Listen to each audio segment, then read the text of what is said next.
എത്രയും പ്രിയപ്പെട്ട കുട്ടി, ആഹാരം കഴിക്കുന്നത് ശരിയായിട്ടുള്ളതും ആവശ്യത്തിനും ഉള്ളതും ആയിരിക്കണം. വല്ലപ്പോഴും ഒരിക്കൽ പുറത്തുനിന്നും ഭക്ഷണം കഴിക്കാം, പക്ഷേ അത് ഒരു ശീലമാക്കരുത്. എല്ലാ പ്രായത്തിലുള്ളവർക്കും വ്യായാമം നിർബന്ധമായിട്ടുള്ള ഒരു കാര്യമാണ്. 1 മണിക്കൂർ മുമ്പേ നീ ഉറക്കം ഉണരുക. ഒരു ദിവസം എങ്ങനെ ചിലവഴിക്കണം എന്ന് നേരത്തെ പ്ലാൻ ചെയ്യുക.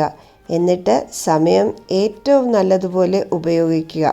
നീ ചെയ്യുന്ന ഓരോ ചെറിയ പ്രവൃത്തികളും ആകട്ടെ നീ സന്തോഷത്തോടു കൂടി ചെയ്ത് എനിക്ക് സമർപ്പിക്കുക. അപ്പോൾ നിനക്ക് അതൊരു നല്ല അനുഭവമായിരിക്കും അത് ചെയ്യുന്നത്.